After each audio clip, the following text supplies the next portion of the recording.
nouvelle vidéo, la première vidéo de cette année 2017, et donc je vais commencer par vous présenter à toutes et à tous mes meilleurs vœux pour cette année 2017. Surtout une excellente santé parce que je reste persuadée que c'est une chose très importante. Et tous mes vœux, que toutes ces choses et tous ces souhaits, ces envies que vous avez se réalisent. Plus particulièrement autour de la lecture, je vous souhaite aussi de belles lectures et j'espère qu'on aura de beaux échanges sur cette année 2017, que nous puissions continuer à partager cette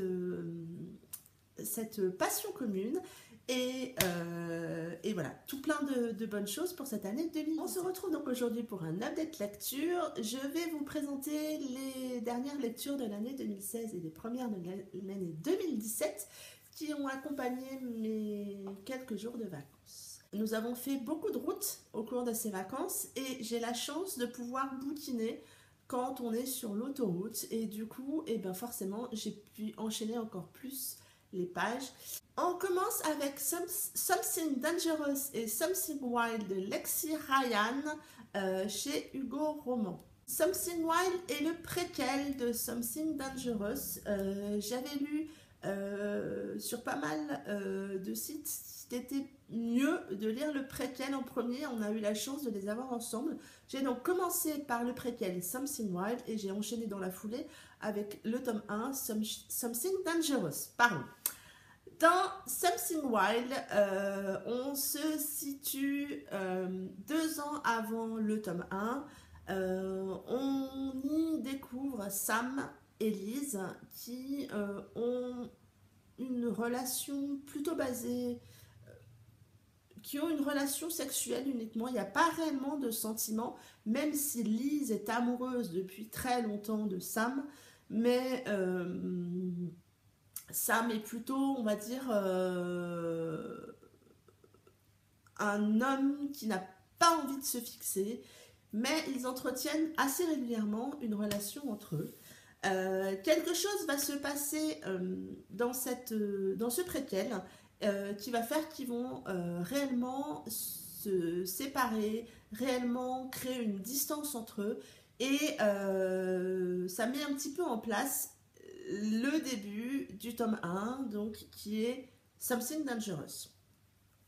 Donc dans Something Dangerous, le tome 1, on retrouve donc Liz et Sam. Liz, suite, on va dire, à ce qui s'est passé dans le préquel et que je ne vais pas vous dire,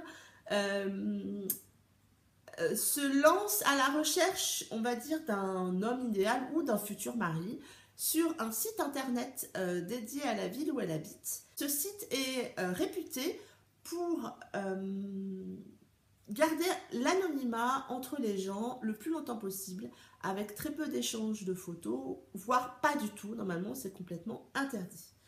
Elle entretient une relation virtuelle donc avec Riviera 69. Elle ne sait pas qui se cache derrière Riviera 69.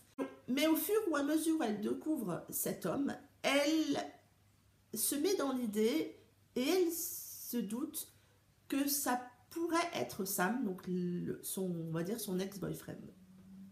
Je vais m'arrêter là pour l'histoire. Lexi Ryan a une écriture très addictive et ce tome 1 m'a vraiment emporté. C'est pas non plus, on va dire, un coup de cœur, c'est pas l'histoire qui me transporte, mais j'ai vraiment accroché à cette histoire, à tous les deux, sur ce fond d'intrigue de qui est finalement Riviera. Est-ce que c'est réellement Sam ou pas?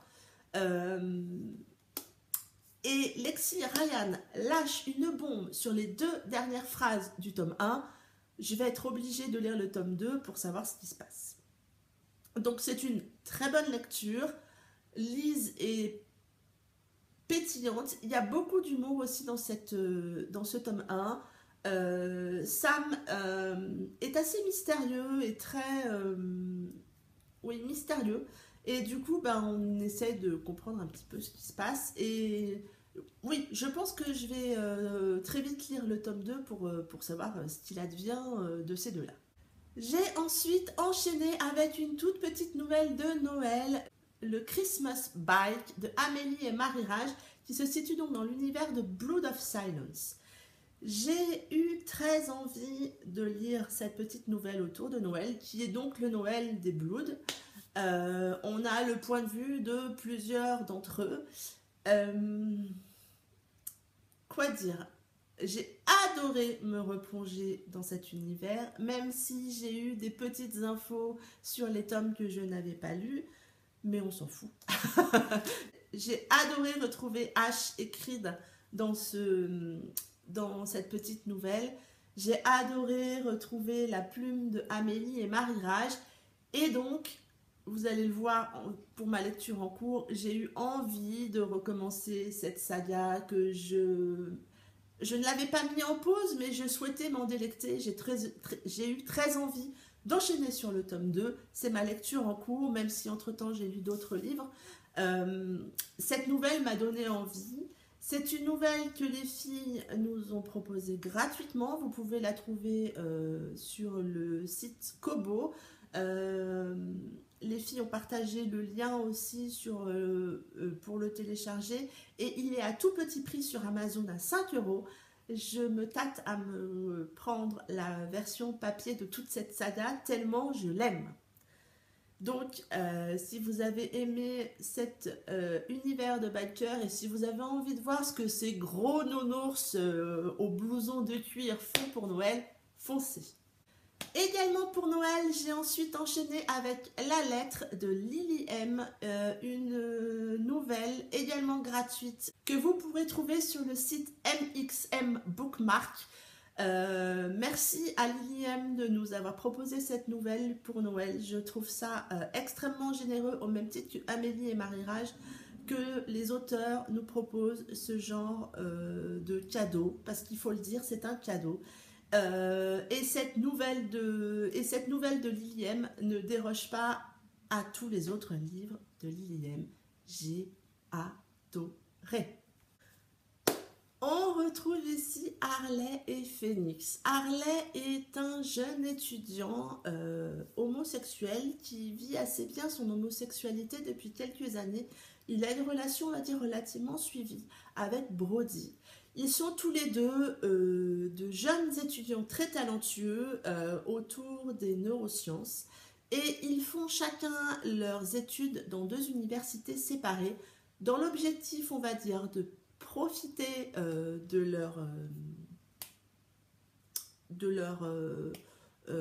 jeunes années, on va dire, et aussi pour que professionnellement ensuite ils se retrouvent et bénéficient des avantages de ces 2 universités. Harley part donc à l'université et va se retrouver à partager sa chambre avec Phoenix.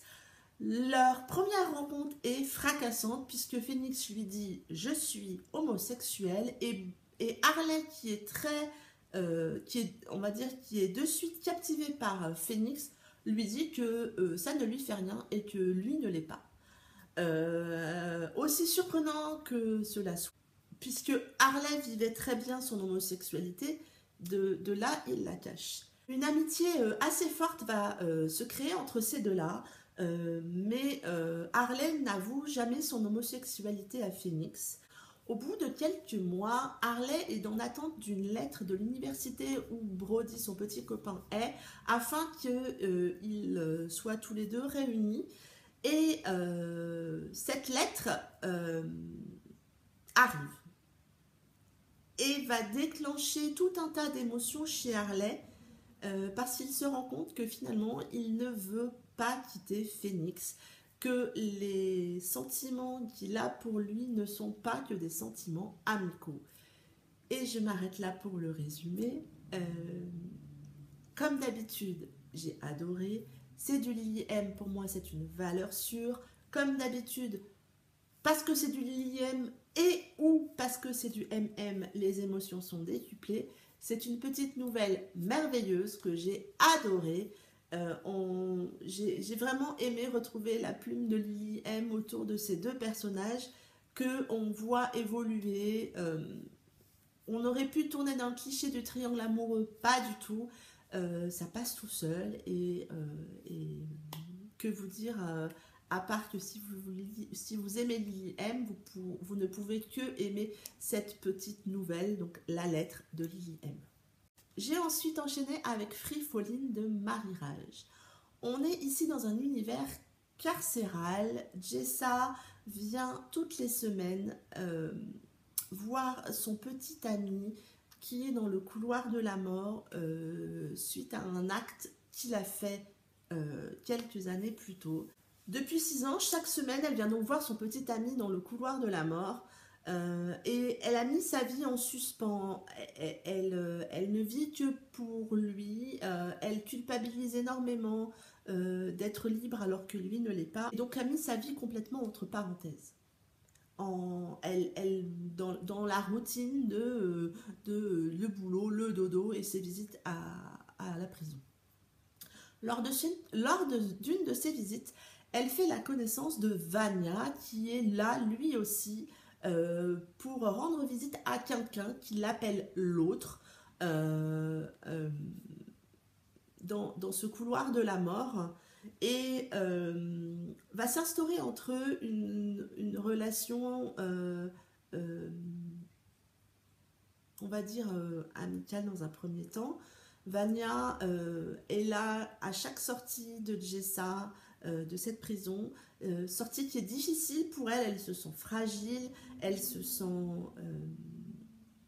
coupable d'être libre. Et Vanya est là sans lui poser réellement de questions, tout en pudeur. Il installe une certaine confiance.